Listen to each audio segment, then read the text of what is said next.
과실 비율 몇 대 몇 준비되어 있습니다. 도로 위에 다양한 사건, 사고가 발생하는 데에 대해서 과실 비율에 대해 알아보는 시간인데요. 오늘도 5개의 영상 보시면서 어떻게 과실 비율이 정해지는지 함께 살펴보시도록 하겠습니다. 먼저 첫 번째 영상 함께 보시죠. 신호기에 의해 교통정리가 이루어지고 있는 교차로입니다. 서로 다른 도로를 이용해 녹색 신호의 교차로에 진입해 직진하는 A 이륜차와 교차 도로를 이용해 적색 신호의 교차로에 진입해 직진하는 B 차량이 충돌한 사고이군요.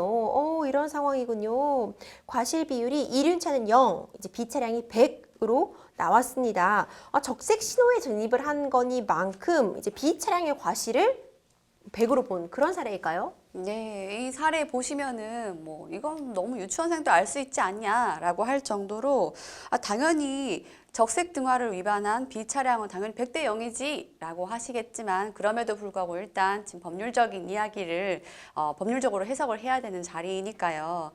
한번 풀어보겠습니다. 그 도로교통법 제5조에서는 이렇게 규정을 하고 있습니다. 모든 차량은 신호기의 신호에 따른 의무가 있다라고 해서 신호기에 따를 의무를 규정을 하고 있죠. 그럼 이 상황에서 잘 보셨다시피 이륜차 입장에서는 정상적인 신호의 교차로에 진입했죠.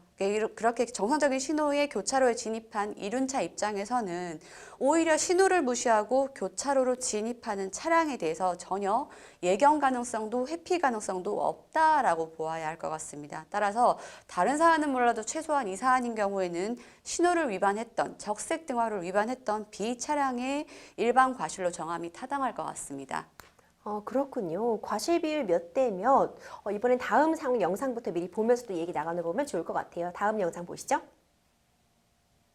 신호기에 의해 교통정리가 이루어지고 있는 교차로 역시 같은 상황인데요. 이번에는 녹색 신호의 교차로에 진입해 직진하는 B 차량, 이번에는 신호기가 바뀌었죠. 녹색 신호에 진입한 B 차량과 교차도로를 이용해 적색 신호의 교차로에 진입한 A 이륜차가 충돌한 사고예요. 지금 대상만 바뀐 상황인데, 그렇다면 변호사님께서 앞서 말씀해 주신 것처럼 이번에는 즉 이륜차 오토바이 측 과실을 100이라고 보는 게 타당하겠네요. 네, 맞습니다. 이것도 마찬가지인데요. 역시나 적색 등화를 위반했던 이륜차의 과실을 100이라고 보아야 할 것 같습니다.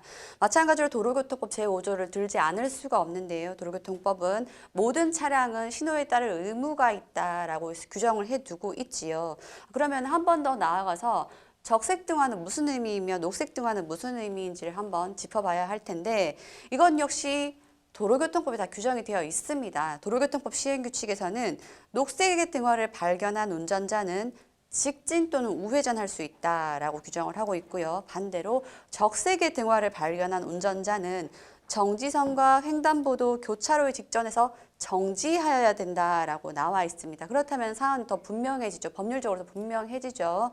A 오토바이 같은 경우에는 적색의 등화를 위반을 했고요. B 차량 같은 경우는 녹색의 등화를 잘 지켰으니 당연히 100대 0의 과실로 보아야 할 것 같습니다. 그렇군요. 이번엔 좀 더 응용된 다음 사례 같이 한번 살펴볼게요. 영상 함께 보시죠. 네, 이번에는 신호기에 의해 역시 교통정리가 이루어지고 있는 교차로에서 황색 신호의 교차로에 진입해 직진하는 A 이륜차와 교차도로를 이용해 적색 신호의 교차로에 진입한 직진하는 B 차량이 충돌을 한 그런 사고입니다.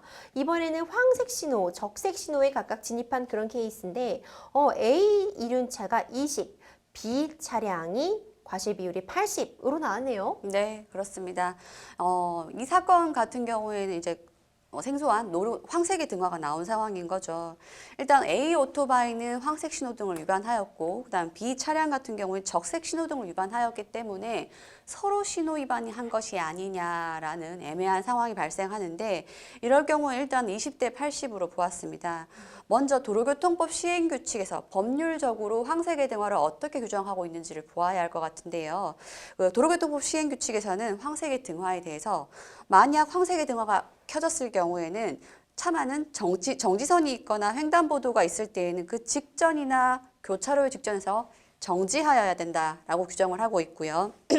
이미 교차로에 진입을 한 경우는 신속히 교차로 밖으로 빠져나가야 한다라고 규정을 하고 있습니다. 네. 그런데 A 오토바이 같은 경우에는 황색 신호등을 위반을 했죠. 정지를 하지 않았으니까. 그럼 서로 둘 다 신호 위반에 하는데 누구의 신호 위반을 더 중한 과실로 볼 것인가라는 그렇죠. 것인데요. 만약에 자동차 대 자동차가 똑같은 사고가 발생했다고 하면은 황색 신호등을 위반한 A를 30의 과실로, 적색 신호등을 위반한 B의 과실을 70으로 보았을 것 같습니다. 기본적으로 그렇게 볼 것 같습니다.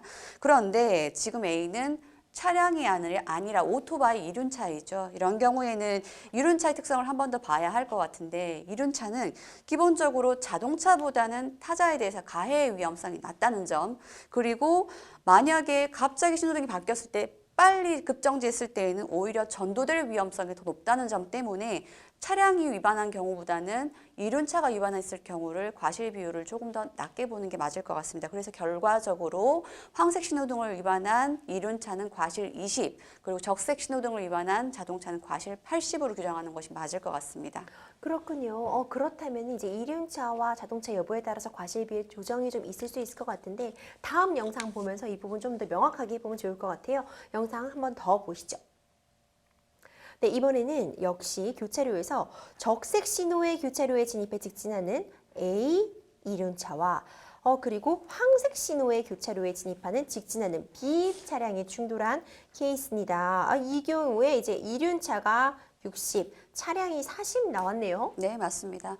마찬가지로 하나는 황색 신호등을, 하나는 적색 신호등을 위반한 사례이기 때문에 만약에 자동차 대 자동차의 과실 비율이라고 했다면 70대 30을 부여했을 것 같습니다. 그런데 조금 전 말씀드린 것처럼 이륜차에게는 보호의 가치가 좀 더 높고 가해의 위험이 좀 적다는 점에서 80대 20으로, 그러니까 자동차의 과실을 10% 낮추어서 보는 것이 맞을 것 같습니다. 그렇군요. 그럼 마지막으로 이제 다 적색 신호일 때 진입한 경우는 어떨지 궁금하거든요. 영상 마지막으로 하나 더 보시죠.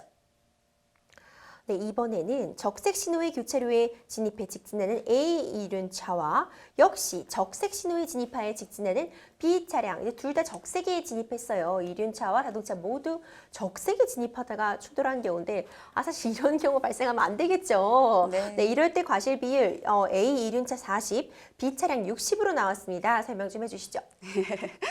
일단 조금 전 사례에서 제가 80대 20 말씀드렸는데 바꾸어서요. 이륜차의 과실을 10% 낮추면 60대 40이라고 정정해서 말씀드리고요. 네. 다시 이번 사안으로 돌아오면은 발생해서 안 되는 사안이 발생을 해버렸죠. 말도 안 둘 다 되는 적색 상황이죠. 신호등을 위반을 해버렸는데 자동차 사안이었다고 하면은 서로 잘못했기 때문에 이야말로 50대 50 사안일 것 같습니다.